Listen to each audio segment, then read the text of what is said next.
What's the CAC? This is a question that I heard Mark Cuban ask on that episode of Shark Tank to an entrepreneur, and that guy had the answer, and Mark Cuban nodded his head in acceptance, and they both moved on with their life. But I was left wondering, what the heck are you guys talking about? And so I wanted to talk about CAC, figure out what exactly it is, use my own business as an example of like how to calculate it, and then what does it mean, what is it worth, and is it good, is it bad, all of that stuff. So let's get right into it. CAC, it stands for customer acquisition cost. What it basically represents is like how efficiently your marketing dollars are being spent when it comes to the terms of acquiring new customers. So, you know, every new customer that you acquire, how much money in marketing dollars did you spend in order to acquire that customer? How do you calculate the CAC cost? Well, it's pretty simple. If you know how much money you spend on marketing monthly or weekly, whatever unit of measure you like looking at, I like to look at things in a monthly scale. However many marketing dollars you spend that month, divided by however many new clients you acquired from your marketing. Simple, right? So for my example, Fade Fleet Mobile Barbershop is a business I started about 6 months ago. We're still really new, so some of this is really important information for helping us understand how our marketing is going and is it efficient? Can we improve in certain areas? So for Fade Fleet, my customer acquisition cost is broken down like this. I have a $300 marketing budget. This is Google ads, social media ads. It's pretty much it. Small budget, brand new small business. So I gotta kind of count my pennies. And right now I'm averaging 20 new clients every month. So every month I'm spending about $300 to acquire 20 new clients. When you divide those numbers, you get a customer acquisition cost of $15. Sweet. What does that mean? Where do I go from here? So how do you know if you have a good CAC cost? Well, many experts compare your CAC cost to your LTV, which is lifetime value that you get from a customer or a client. And what they suggest for a healthy CAC cost is a 3-to-1 ratio, which means whatever the lifetime value is that you get from a client should be at least three times greater than whatever your CAC cost is. So for example, if our example here where my CAC cost is $15, we would want to make sure that we have a LTV, lifetime value, of at least $45, which means over the course of that client or customer's lifetime, they're gonna spend $45 with Fade Fleet, okay? So if you're below that, so if they spend less than $45, now your ratio is looking more like 2-to-1 or even 1-to-1. Then you know that's considered an unhealthy CAC to LTV ratio. If it's higher than that, like say they spend hundreds of dollars and now your ratio is in like the 8, 9, 10-to-1, then that's considered a very healthy CAC to LTV ratio. And from there, you know, there's a lot of things you can dive deeper in, and maybe I'll cover some of that stuff in a future video. But for now, it's just about figuring out what is my CAC cost, what is my LTV, and is it healthier or not? And do I need to change something or keep doing what I'm doing? So obviously you can't proceed without knowing what the customer's LTV is, right? So I do want to talk briefly about how to figure that out as well. Now, lifetime value, the amount of money your customer is gonna spend over the course of their lifetime as a customer of yours. When you have a business that sells one product or one service and it's really like a one-time sell, you know, whether it's a house or a boat or like this one service that they only need to purchase one time typically in their life, it's super easy to figure out where your LTV is, right? It's just the cost of whatever that product or service is.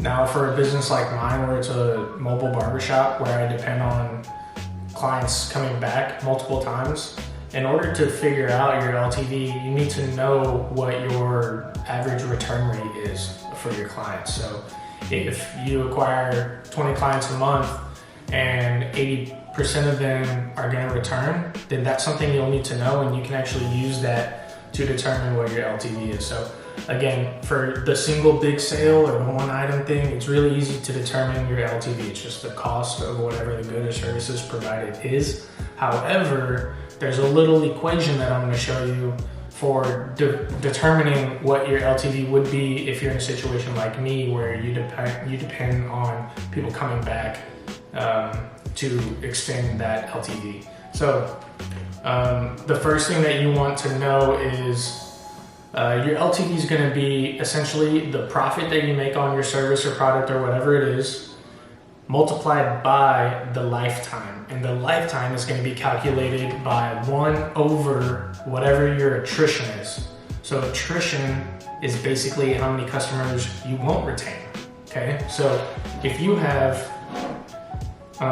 we'll use Fade Fleet as an example. So Fade Fleet, we have an 85% customer return rate. So that means our attrition rate is 15%. Does that make sense? Okay, so in order to figure out the lifetime, we're going to be doing 1 over 0.15 for 15%. So our profit per service is $20 on average. So if you do 1 divided by 0.15 times 20, you get an LTV of $133. Got it. Okay, so it comes down to an LTV of $133 and our CAC cost is $15. So this means we have an 8.9 to 1 ratio LTV to CAC cost, which is pretty healthy. So once you calculate that, you're in position to start making decisions. If it's above that, I do like the 3 to 1 ratio. If you're above that, you should know that you're doing all right. Like, especially if you're like me and you're early on, you don't really know that much about business, you're kind of figuring it out as you go. Just, if you can get to 3 or more, know you're doing okay, all right? You're doing great. If you're at 3 or below, then you want to start digging a little bit deeper. And I want to make a video on like exactly what kind of deep dives you should be doing if you're worried about your ratio of LTV to CAC cost. If you're at that area where you have near 1 to 1 or less, which means you're spending a lot of dollars on marketing and it's not returning a high revenue increase from these new clients, then you really need to kind of focus and figure out what your next steps are going to be. You have to kind of make an adjustment. Unless you are front loading all of your marketing costs, knowing that it has long-term benefit, or like this is a long-term deal you're working on, you need to kind of go back to the drawing board, because basically it's unsustainable. Anything below 3 to 1 ratio, you should look at that as unsustainable unless it's intentional. And very rarely is it intentional. I can speak from experience. When I first launched Fade Fleet, we were acquiring clients, sure, but I was spending marketing dollars like it was nobody's business, because I had some money. I had money saved up for this, right? To where I was like, okay, I can do this campaign, do that, buy this, order these flyers, whatever, all this stuff. And if you were to review some of my financials from my first couple months in business, you would be like, this guy's nuts. If he continues like this, he's gonna run out of money pretty fast, because the cash flow doesn't support these types of activities. And that's definitely what would have happened. Fortunately, I do review my finances, so I knew I had to make an adjustment. And that's whenever I gave myself this $300 a month budget. And this is actually the first time that I've taken it a step further and compared my marketing dollars to my customer acquisition rate to determine my CAC. And now that I have my CAC, I can compare it to my LTV. And now that I have that, I can make a much more informed decision on what I should be doing with my marketing dollars, right? So early on, and if you're new to business, like we didn't go to school for business, right? We're just guys with ideas. You're just making decisions based on what feels right. But the idea is to empower yourself with this knowledge, okay? This is not stuff that's hard to understand. Do the little math equations that I did earlier, figure out where you're at, and then go from there, okay? So it's all about empowering people with data and information to make the right decisions going forward. That's what's going to cause us to be successful in whatever businesses that we're chasing. Now you're asking, okay, Matt, thanks a lot. I calculated my number. It's this. What do I do now?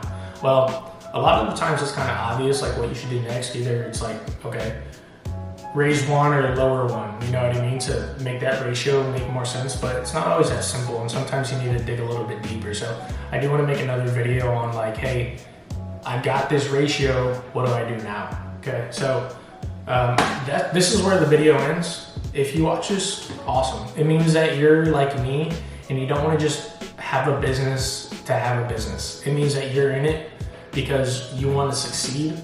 You want to apply the techniques and strategies that professionals teach. And just because we didn't go to business school doesn't mean we can't do that. So as I learn, you learn, okay? So that's it, guys. Thanks for watching. We'll see you next time.